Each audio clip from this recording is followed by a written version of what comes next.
बहू या नौकरानी। पूरे 4 साल बाद हेमंत कनाडा से लौटा था। कनाडा में एक ब्यूटी प्रोडक्ट कंपनी के लिए हेमंत काम करता था। हेमंत अपने देश अपने घर लौटकर काफ़ी खुश था। एयरपोर्ट पर उतरते ही हेमंत की नज़रें अपने परिवार वालों को खोजने लगी। जल्दी ही उसने अपनी माँ बाप, भाई भाभी, बड़ी बहन और खुद की 3 साल की बच्ची भी एयरपोर्ट पर खड़े नजर आई। लेकिन उसकी नज़र तो शोभा को खोज रही थी। वो सोचने लगा, शोभा मुझे मिलने क्यों नहीं आई, और ऊपर से उसने हमारी छोटी सी बच्ची को भी यहाँ भेज दिया। अश्विन एयरपोर्ट पे सबसे हंसी खुशी मिला। फिर उसने शोभा के बारे में पूछा तो उसकी दीदी बोल पड़ी, भाई वो घर पर ही है, तुम्हारे लिए खाना तैयार कर रही है। वह तो आज ही तुम्हारे आने की खुशी में काम करने लगी है, वरना वो कोई काम करती कहाँ है। अश्विन ने अपनी बेटी को प्यार से उठा लिया, लेकिन उसकी बेटी उसे देखकर रोने लगी। लाओ मुझे दो बच्ची को, वह तुम्हें काफी दिनों बाद देख रही है ना, इसीलिए पहचान नहीं पा रही है। कहते हुए दीदी ने बच्ची को अपने पास ले लिया। सभी टैक्सी में बैठकर अपने घर की तरफ रवाना हुए। अश्विन अपने परिवार से मिलकर खुश था, लेकिन ये बात कि शोभा उसे एयरपोर्ट पर मिलने नहीं आई उसे काफी परेशान कर रही थी। वो सोचने लगा, क्या खाना बनाना इतना जरूरी था, मुझसे मिलने से भी ज्यादा, और वो भी जब मैं 4 साल बाद वापिस आया हूँ। इन्हीं ख्यालों में घर तक का आधा रास्ता बीत गया। अब उसकी बच्ची उसे देखकर रो भी नहीं रही थी, इसीलिए अश्विन उसके साथ खेलने लगा। बाकी का आधा रास्ता भी खत्म हुआ और सब घर पहुंच गए। गाड़ी की आवाज सुन शोभा बालकनी में आकर खड़ी हो गई और अश्विन की तरफ देखने लगी।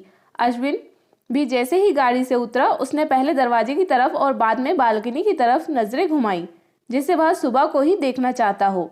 अश्विन से नजरें मिलते ही शोभा के चेहरे पर मुस्कान झलक पड़ी।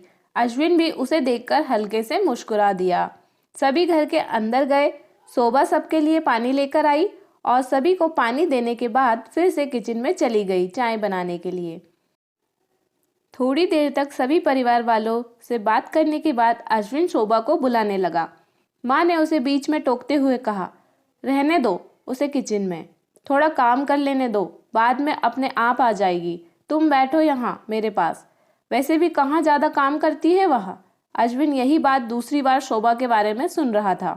अब उसने सोचा कि मेरे परिवार वाले मुझसे झूठ थोड़ी बोलेंगे, हर दिन नहीं होता होगा उसको इतना काम, आज थोड़ा सा है, करने देते हैं, मैं बाद में उससे बात कर लूँगा। अश्विन अपने परिवार वालों से बातचीत में मग्न हो गया। एक के बाद एक रिश्तेदार और पड़ोसी अश्विन को मिलने आते रहे और शोभा को किचन से बाहर निकलने का समय ही नहीं मिला। सभी के लिए चाय बनाना, नाश्ता बनाना, यही करते करते शाम हो गई। शाम होते ही अकेली शोभा इस बड़े से परिवार का खाना बनाने में जुट गई। 2 घंटे बाद सभी परिवार वाले खाना खाने के लिए डाइनिंग टेबल पर बैठे थे, सिवाय शोभा के। अश्विन चाहता था कि शोभा भी उसके साथ बैठकर खाना खाए, लेकिन फिर माँ ने कहा, अगर वह भी खाना खाने बैठ जाएगी तो हम सबको परोसेगा कौन। सभी के खाना खाने के बाद शोभा ने अकेले खाना खाया। रात को सोने के वक्त अश्विन और शोभा अच्छे से मिल पाए। अश्विन शोभा के साथ काफ़ी बातें करना चाहता था, लेकिन वह उसके चेहरे पर थकान और नींद अच्छे से देख सकता था, इसलिए उसने शोभा को परेशान न करने का फैसला किया और उसे सोने दिया। शोभा सोने ही वाली थी कि उसकी छोटी बच्ची रोने लगी तो शोभा तुरंत उठ गई, उसे दूध पिलाने के लिए चली गई। अश्विन कब सो गया उसे पता ही नहीं चला। जब सुबह बच्ची की रोने की आवाज़ आने लगी तो अश्विन उठा और शोभा को पुकारने लगा। जब शोभा पास नहीं दिखी तो उसने बच्ची को उठाया और चुप करा के सुला दिया। अश्विन बाद में शोभा को देखने लगा तो शोभा उसे फिर से किचन में मिली, जो सुबह सुबह ही जल्दी उठकर घर वालों के लिए चाय नाश्ते की तैयारी में लग गई थी। अब अश्विन सोचने लगा, माँ और दीदी तो कहती थी कि शोभा ज़्यादा काम नहीं करती, लेकिन जो मैं देख रहा हूँ वो तो कुछ और ही है। अश्विन सब कुछ समझ गया था, पर वह अपनी माँ को ऐसा नहीं बोल सकता था कि शोभा से काम ना कराया करो, इसीलिए अब उसने खुद ही शोभा की मदद करना शुरू कर दिया था। अश्विन के हाथ बटाने से शोभा को थोड़ा अच्छा लगने लगा था। पहले जहाँ उसका चेहरा थकान से उतरा रहता था, अब उस पर थोड़ी थोड़ी चमक आने लगी थी। अश्विन ने कुछ दिनों में ही महसूस कर लिया था कि शोभा अब वो शोभा नहीं थी जिसे वह शादी करके लाया था। वो तो कोई और ही थी, जो तोते की तरह बोलती थी, और ये शोभा तो बिल्कुल चुप है, गुमसुम है, ऐसा लगता है जैसे किसी के दबाव में हो। किसी की डर की वजह से सहमी हुई हो। अश्विन शोभा को उसके काम में और ज़्यादा मदद करने लगा। अश्विन का ऐसा व्यवहार अब घर वालों को खटकने लगा। घर के सभी बड़ों और उसकी दीदी ने मिलकर अश्विन को समझाया, तुम अपनी बीबी की मदद करते हो, उससे हमें कोई ऐतराज़ नहीं है, लेकिन तुम्हें भी एक हद तक ही ऐसा करना चाहिए। जब तक कोई तुम्हें ऐसा करता ना देख रहा हो तब तक ठीक है, लेकिन जब कोई तुम्हें बीबी के होते हुए बर्तन धोते देखे तो वह अच्छा थोड़े ही लगता है। और सोचो, आगे चलकर शोभा को तुम्हारे हेल्प की आदत पड़ गई तो तुम्हारा अपना काम में ध्यान लगना मुश्किल हो जाएगा। अश्विन हमेशा से ही अपने परिवार वालों की बात मानता आया था। जिस तरह से सबने अश्विन को समझाया था, अश्विन भी उनकी बातों में आ गया। अब अश्विन शोभा की मदद करने से कतराता था। कभी कभार वह बच्ची के लिए दूध गर्म कर लिया करता था, उससे ज़्यादा अब वह कुछ नहीं करता था। घर वालों ने अश्विन को विदेश जाने से मना कर दिया और कहा कि यहीं पर कुछ काम कर लो। अश्विन ने घर से ही ब्यूटी प्रोडक्ट्स ऑनलाइन बेचना शुरू कर दिए। उसका परिवार भी बढ़ गया। अब उसे 2 बेटियां और 1 बेटा था। दोनों बेटियां स्कूल जाने लगी थी, लेकिन बेटा अभी भी छोटा था।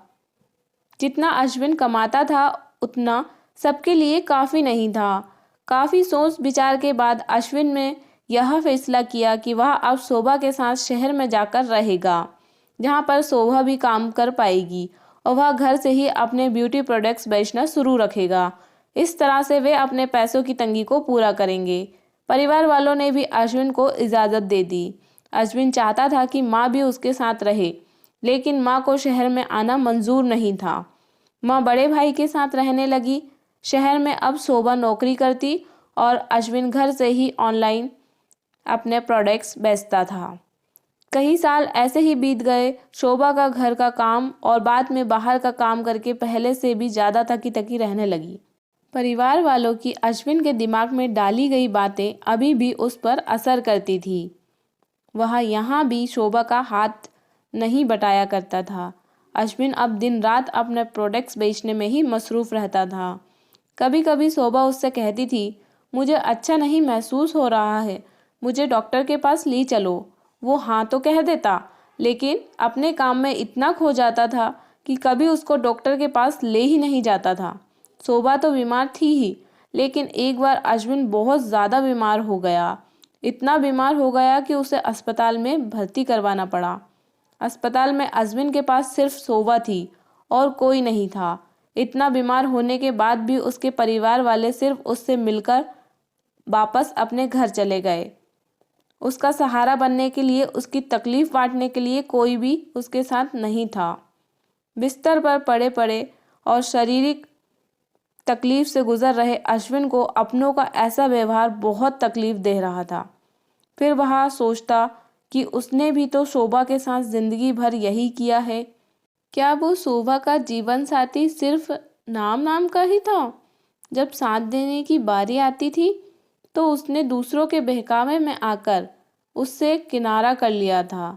यहाँ तक कि शोभा के खुद अपने मुंह से कहने के बाद भी उसकी तकलीफ को वो नज़रअंदाज करता आया था। अश्विन को अब अपना दर्द शोभा के दर्द के आगे मामूली सा लगने लगा। उसने दर्द को ना बांटकर उसने बहुत बड़ा गुनाह किया हो, ऐसा उसे लगने लगा था। पश्चाताप के आंसू अश्विन की आंखों से बहने लगे। उसने अपनी सारी गलतियां और गुनाहों के लिए शोभा से माफ़ी मांगी। दोस्तों, जीवन साथी का मतलब होता है जीवन के हर उतार चढ़ाव में, जीवन के हर मोड़ में उसका साथ दे। साथ होने और साथ देने में उतना ही फ़र्क होता है जितना सिर्फ वादा करने में और सचमुच वादा निभाने में होता है। दोस्तों, एक पत्नी की दर्द भरी कहानी पति के दृष्टिकोण से हमने बयां की है। इस कहानी को पढ़कर किसी भी पति या पत्नी का अपने जीवन साथी के प्रति व्यवहार सुधर जाएगा तो इस कहानी को लिखने का उद्देश्य सफल हो जाएगा।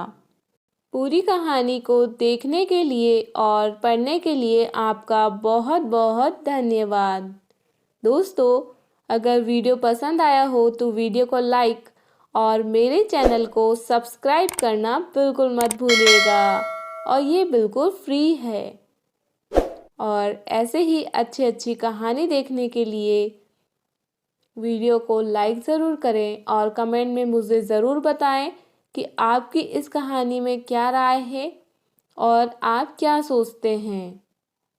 मिलते हैं ऐसी ही अच्छी कहानी के साथ, तब तक के लिए बाय बाय, टेक केयर।